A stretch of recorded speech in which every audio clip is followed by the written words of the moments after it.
नमस्कार, मैं हूं ए के कश्यप। बिहार शिक्षक स्थानांतरण के विषय पर अगर आपकी दिलचस्पी है तो बिहार में शिक्षक स्थानांतरण को लेकर अब एक नई नियमावली बनने की संभावना जताया जा रहा है।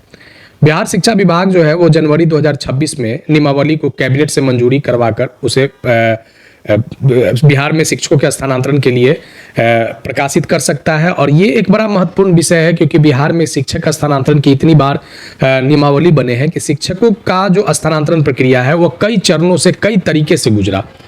आज इस वीडियो में इसी विषय पर चर्चा करेंगे कि जो जिन विषयों पर चर्चा किया जा रहा है उसके क्या ठोस कोई आधार है, इसके विषय पे चर्चा करेंगे कि आज अलग अलग प्रिंट मीडिया में भी और जो अलग अलग सोर्स हैं उसमें भी ये चर्चाएं चल रहे हैं कि बिहार में शिक्षक स्थानांतरण को लेकर अब नई नियमावली प्रदर्शित किए जाएंगे। इस नई नियमावली के बाद शिक्षकों का स्थानांतरण कितना आसान हो पाएगा या कितना ज़्यादा कठिन हो जाएगा, ये आने वाले समय में नियमावली ही तय कर पाएगा। लेकिन जो मोटा मोटी कुछ बात निकल कर आए हैं कि जो बीपीएससी टीआरई 1.0 के शिक्षक जो वंचित रह गए स्थानांतरण से, या 2.0 के शिक्षक, या 3.0 वाले तो शामिल ही नहीं हुए।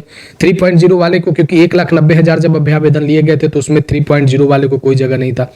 कुछ विशिष्ट शिक्षकों के स्थानांतरण हुए हैं, जिला संवर्ग के शिक्षकों के स्थानांतरण हुए, विशेष परिस्थिति और पति पत्नी के पदस्थापन के आधार पर हुए। लेकिन एक बड़ी संख्या में स्थानांतरण के बाद भी अभी भी शिक्षकों का जो एक बड़ी संख्या में स्थानांतरण का इंतजार है, तो ये इंतजार कब तक समाप्त होगा, ये बड़ा एक महत्वपूर्ण विषय है शिक्षकों के लिए। को समझने के लिए जो एक प्रिंट मीडिया में न्यूज आया है, इसमें सबसे पहले हम समझेंगे यहाँ पे कि शिक्षक संघ का क्या रोल है इस स्थानांतरण में, उनका क्या मांग है।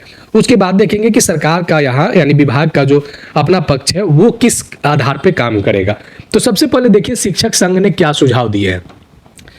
लगभग बिहार में 6 लाख शिक्षक हैं। 1,90,000 शिक्षकों ने ये स्थानांतरण प्रक्रिया में शामिल होकर ये चीज सरकार के सामने रखा था कि हमें स्थानांतरण की जरूरत है, क्योंकि स्थानांतरण प्रक्रिया में जो शिक्षक आवेदन दिए थे यानी ये तय था कि वे लोग स्थानांतरण चाह रहे थे। उसमें से एक बड़ी संख्या में जब अभ्यावेदन लिए गए तो उसके जो 4 चरण निर्धारित किए गए थे। प्रथम चरण में जिसमें खास करके गंभीर बीमारी का जो चर्चा किया गया था, दूसरे में पति पत्नी के पदस्थापन पे, तो यहाँ तक स्थानांतरण प्रक्रिया बड़ा एकदम स्मूथली जो है वो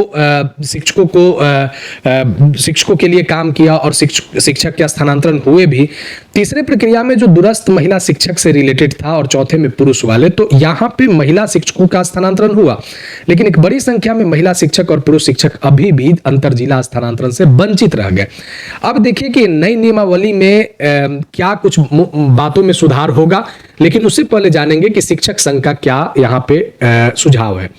यहाँ पे शिक्षक संघ ने कहा है कि नियमावली में नियुक्ति के 5 साल तक तबादला के प्रावधान को बदलकर 2 साल या अधिकतम 3 साल का हो। अब देखिए, अगर स्थानांतरण प्रक्रिया में ये बाध्यता ला दिया जाए कि आपके 5 वर्ष का सर्विस अवधि होना जरूरी है, तो उस कंडीशन में बीपीएससी के सभी जो कैडर से जो अपॉइंट हुए हैं 1.0, 2.0 या 3.0, वो सभी लोग बाहर हो जाएंगे स्थानांतरण प्रक्रिया से। दूसरे विशिष्ट शिक्षक भी इससे बाहर हो जाएंगे और नियोजित शिक्षक को इस अभी तक के स्थानांतरण प्रक्रिया में प्रावधानित नहीं किया गया था स्थानांतरण को लेकर। तो केवल कौन बच जाएंगे? केवल बच जाएंगे नियमित शिक्षक, केवल बच जाएंगे नियमित शिक्षक या जिला संवर्ग के शिक्षक। और ये नियमित शिक्षक और जिला संवर्ग के शिक्षक जो थे, ये 1,90,000 जब अभ्यावेदन लिए गए थे तो उसमें ये लगभग, अगर ये मानकर चलिए, तो जिन लोगों ने अभ्यावेदन दिया था उसमें से मैक्सिमम लोगों का स्थानांतरण हो गया है। यानी आने वाले समय में अगर टाइम बॉन्ड अगर यहाँ पे लाया जाता है, टाइम ड्यूरेशन को अगर लाया जाता है कि 5 साल से नीचे नहीं, तो फिर इस शिक्षक का स्थानांतरण में ऐच्छिक स्थानांतरण फिर किसके लिए होगा, ये एक बड़ा महत्वपूर्ण विषय है। दूसरा, यहाँ पे शिक्षकों को उनके आवास के निकटतम स्कूल में तबादला हो, और ये बात शिक्षक संघ ने ये भी बात को सुझाव दिया है।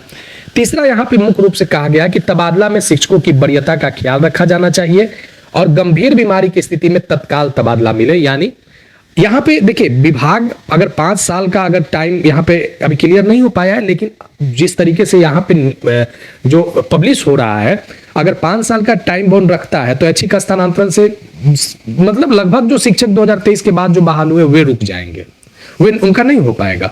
लेकिन अब जब नहीं हो पाएगा तो यहाँ पे इस विषय को रखा गया कि सबसे पहले कहा गया कि नहीं, अगर आप 5 साल का विचार करें तो नहीं, आप 2 से 3 वर्ष का विचार कीजिए। तो अगर 2 से 3 वर्ष पर अगर आते हैं तो 2023 के बाद जो भी शिक्षक अपॉइंट हुए उन लोगों के लिए एक गोल्डन चांस हो सकता है फिर से स्थानांतरण नियमावली में। अब विभाग क्या तय करता है ये आने वाले समय में बताएगा, लेकिन शिक्षक संघ का सुझाव जो है ये शिक्षकों के यहाँ पे महत्वपूर्ण रूप से हितकारी हो सकता है। अब विभाग जिस तरीके से स्थानांतरण को अपना रहा है तो आने वाले समय में उससे शिक्षकों को कितना फायदा होगा, बड़ा दिलचस्प ये विषय रहेगा। देखिए यहाँ पे एक बात और कहा विभाग कि 2 से 3 साल का तो ये ऐच्छिक स्थानांतरण में सबको विकल्प खोला जाए, लेकिन अगर कोई विशेष परिस्थिति से जूझ रहा है, खास करके गंभीर बीमारी से अगर जूझ रहा है, तो उस स्थिति में ये भी जो समय जो 2 से 3 साल का जो सर्विस अवधि है इसको भी शिथिल कर दिया जाए, इसको भी समाप्त कर दिया जाए। ये जो शिक्षक संघों का मांग है विभाग से। लेकिन अब देखिए यहाँ पे महत्वपूर्ण रूप से जो बातों पर चर्चा हुआ है कि अब यहाँ पे किस विषय को लेकर अभी नियमावली बनने वाला है। तो अभी जो विभिन्न कोटि के शिक्षक हैं उनको लेकर अभी कोई नियमावली स्पष्ट नहीं है। ये सभी जो है सो आकलन किए जा रहे हैं, अनुमान लगाया जा रहा है कि 5 साल का होगा, क्योंकि शिक्षक संघों का जब मांग आया 2 से 3 साल का तो लोगों को लगा कि कहीं 5 साल का अगर हो जाएगा तो फिर उसमें काफी शिक्षकों को दिक्कत हो जाएगा। खास करके जो महिला जो दूर के दूरस्थ जिलों में पदस्थापित है, अंतर जिला स्थानांतरण की बाट जोड़ है, राह जोड़ है, अब वो अंतर जिला स्थानांतरण की राह देखते देखते एकदम बिल्कुल वो थकी थकी सी लग रही है। दूसरा, पुरुष शिक्षक जो है वह भी दूसरे जिलों में है और वो चाह रहे हैं कि मेरा स्थानांतरण की प्रक्रिया में हम भी शामिल हो। लेकिन 1,90,000 शिक्षकों में से बड़ी संख्या में शिक्षकों का स्थानांतरण हुआ। बड़ी संख्या में होने के बावजूद भी कुछ ऐसे शिक्षक, अगर बात करें लगभग 15,000 के आसपास में शिक्षक बचे रह गए हैं। अब यहाँ पे अगर नई नियमावली आता है तो फिर से अगर क्या जो शिक्षक का स्थानांतरण हो पाया है, अगर फिर से अगर उन लोगों ने अभ्यावेदन दिया तो दूर वाले जो जिलों के शिक्षक जो अभी तक नहीं इसमें शामिल हो पाए थे फिर वो वहीं के वहीं रह जाएंगे, क्योंकि फिर जिन शिक्षकों का स्थानांतरण हो चुका है फिर वो भी अभ्यावेदन देंगे स्थानांतरण को लेकर। इस यहाँ पे दूसरा एक महत्वपूर्ण विषय यह है कि बीपीएससी का जो तीसरा फेज जो बहाल हुआ, शिक्षक जो बहाल प्राइमरी से लेकर अपर सेकेंडरी तक जो बहाल हुए टीआरई 3.0 में, उन शिक्षकों का अभ्यावेदन से जो शामिल करने की जो बात आया है, तो क्या उन लोगों को म्यूचुअल स्थानांतरण में क्या कोई जगह मिल पाएगा? क्योंकि अगर 2 से 3 साल का अगर टाइम बाउंड रखा जाता है तो उसमें तो वो लोग शामिल नहीं हो पाएंगे। लेकिन म्यूचुअल स्थानांतरण यानी पारस्परिक स्थानांतरण क्या अपने संपर्क के शिक्षकों के साथ का दरवाजा उनके लिए क्या खोला जा सकता है? अगर म्यूचुअल स्थानांतरण अगर पुनः अगर नियमावली में स्पष्ट रूप से अगर इसकी चर्चा होता है कि म्यूचुअल स्थानांतरण को खोला जा सकता है, अपने कैडर में लोग स्थानांतरण ले सकते हैं, तो ये स्थानांतरण प्रक्रिया में एक मील का पत्थर साबित हो सकता है। क्योंकि ये स्थानांतरण की प्रक्रिया ये पहले भी साबित कर चुका है कि 1 महीने में लगभग 20,000 के आसपास में शिक्षकों ने म्यूचुअल स्थानांतरण को सफल तरीके से एकदम बिल्कुल इजीली स्मूथली तरीके से वो लोग क्रियान्वित किए थे।